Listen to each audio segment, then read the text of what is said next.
శ్రావణ మాసంలో వచ్చే అత్యంత పవిత్రమైన పండుగల్లో వరలక్ష్మి వ్రతం ఒకటి.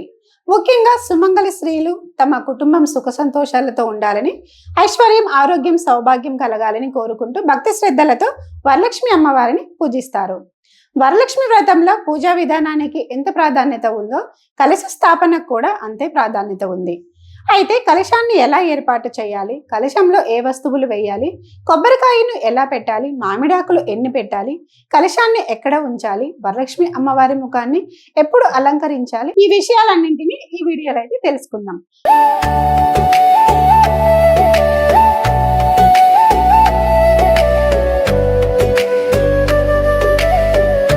అలాగే వరలక్ష్మి వ్రతం ఫస్ట్ టైం చేసే వాళ్ళు కూడా ఎంతో భక్తి శ్రద్ధలతో చేస్తూ ఉంటారు. కొంతమంది వరలక్ష్మి వ్రతాన్ని మాకు ఆనవాయితీ లేదు, మేము చెయ్యొచ్చా చెయ్యకూడదా అనేసి కొంతమంది మహిళలు కామెంట్ బాక్స్ లో మెసేజ్ కూడా పెడుతూ ఉంటారు.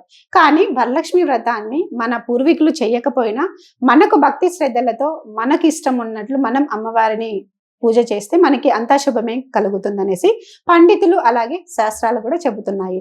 కాబట్టి ప్రతి మహిళ మన ఇంట్లో వరలక్ష్మి వ్రతాన్ని చేసుకోవడం వల్ల అష్టైశ్వర్యాలు, సుఖ సంతోషాలు అలాగే సౌభాగ్యం కలుగుతుందనేసి మన పురాణాలు చెబుతూ ఉన్నాయి. ఇప్పుడు మనం వరలక్ష్మి వ్రతాన్ని ఎలా చేసుకోవాలి, అలాగే కలశ స్థాపన కూడా ఎలా చేసుకోవాలి మనము ఈ వీడియోలో చూద్దాం.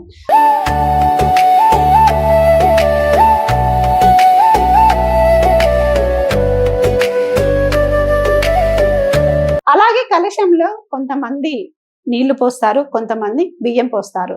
ఎవరి ఆనవాయితీ ప్రకారం వాళ్ళు చేసుకోవచ్చు, ఎలాంటి తప్పు లేదు. సో మనమైతే ఇప్పుడు వరలక్ష్మి వ్రతం ఎలా జరుపుకోవాలి, అలాగే కలశంలో ఏ ఏ వస్తువులు వేయాలో మనం ఇప్పుడు చూద్దాం.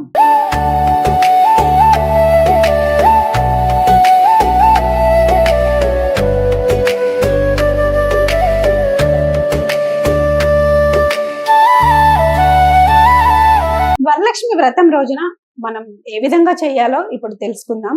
వరలక్ష్మి వ్రతం రోజున ఉదయాన్నే ఇంటిని శుభ్రం చేసుకోవాలి. పూజ చేసే ప్రదేశాన్ని ప్రత్యేకంగా శుభ్రం చేసి అక్కడ ముగ్గు వేసి పసుపు కుంకుమలతో శుభ్రంగా అలంకరించుకోవచ్చు. పూజా మందిరం లేదా పూజ చేయబోయే ప్రదేశంలో ఒక పీటను ఏర్పాటు చేసుకోవాలి.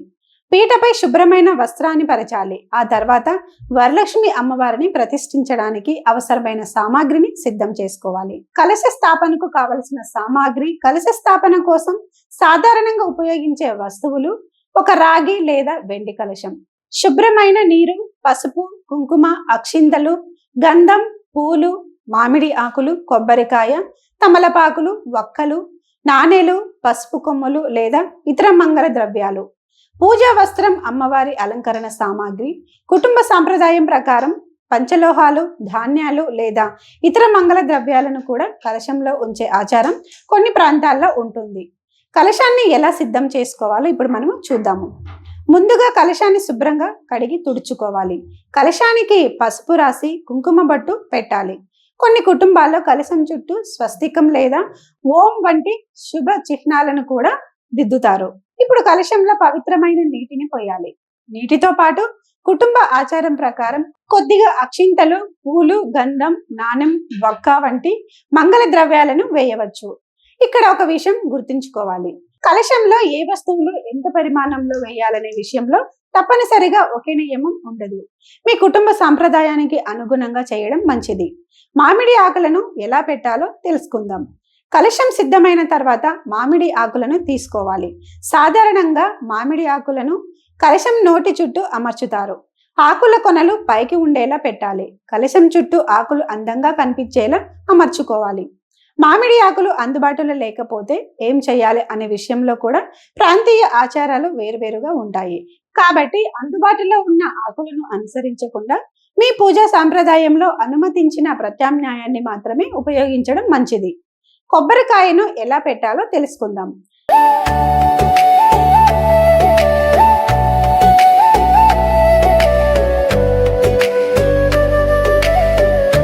ఇప్పుడు కలశం మీద కొబ్బరికాయను ఉంచాలి.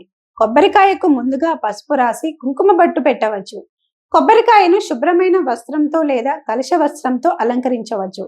కొబ్బరికాయను కలశం మీద మామిడి ఆకుల మధ్య స్థిరంగా ఉంచాలి. ఇలా కలశం సిద్ధమైన తర్వాత దానిని వరలక్ష్మి అమ్మవారి స్వరూపంగా భావించి పూజిస్తారు. వరలక్ష్మి అమ్మవారి ముఖాన్ని ఎలా ఏర్పాటు చేయాలో తెలుసుకుందాం. వరలక్ష్మి వ్రతంలో చాలా ఇళ్లలో కలశానికి అమ్మవారి ముఖాన్ని అలంకరించడం ప్రత్యేకంగా చేస్తారు. మార్కెట్లో లభించే వరలక్ష్మి అమ్మవారి ముఖాన్ని ఉపయోగించవచ్చు. దానిని కలశానికి సురక్షితంగా అమర్చాలి. ఆ తర్వాత అమ్మవారికి పట్టు చీర లేదా సాంప్రదాయ వస్త్రంతో అలంకరించి పూజ చేయాలి. ఆభరణాలు, పూలమాలలు, కిరీటం వంటి అలంకరణను కుటుంబ సాంప్రదాయం ప్రకారం చేయవచ్చు. అమ్మవారి ముఖాన్ని అమర్చేటప్పుడు అది స్థిరంగా ఉండేలా జాగ్రత్త తీసుకోవాలి. కలశాన్ని ఎక్కడ ఉంచాలో తెలుసుకుందాం. పూజ స్థలంలో ముందుగానే పీటను ఏర్పాటు చేసుకోవాలి. దానిపై శుభ్రమైన వస్త్రం పరిచి ముగ్గు వేసి కలశాన్ని ఉంచాలి.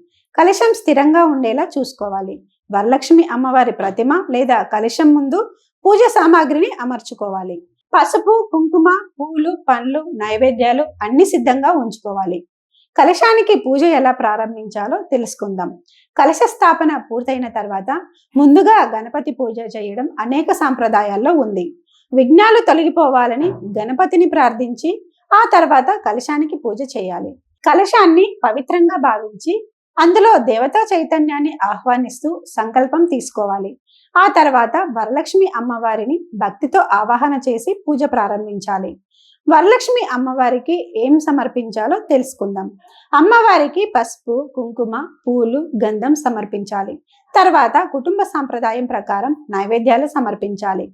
పండ్లు, పాయసం, పులిహోర, బూరెలు, వడలు లేదా ఇంట్లో తయారు చేసిన ఇతర ప్రసాదాలను సమర్పించవచ్చు.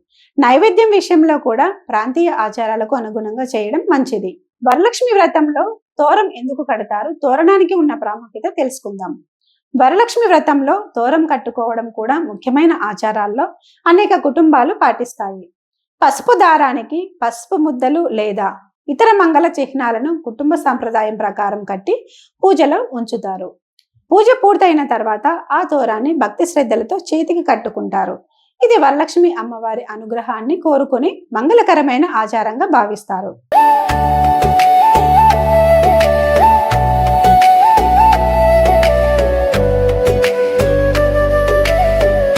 కలశ స్థాపనలో ముఖ్యంగా గుర్తుంచుకోవాల్సిన విషయాలు తెలుసుకుందాం. కలశాన్ని ఏర్పాటు చేసేటప్పుడు ముఖ్యంగా కొన్ని విషయాలను గుర్తుంచుకోవాలి. మొదటిది శుభ్రత. కలశం, పూజ సామాగ్రి, పూజా ప్రదేశం అన్ని శుభ్రంగా ఉంచుకోవాలి. రెండవది భక్తి. ఎన్ని వస్తువులు పెట్టామన్న దానికంటే భక్తి శ్రద్ధలతో పూజ చేయడం ముఖ్యమైన విషయం. మూడవది కుటుంబ సాంప్రదాయం. మీ ఇంట్లో తరతరాలుగా వస్తున్న పద్ధతి ఉంటే దానినే అనుసరించడం మంచిది. నాలుగవది సంకల్పం.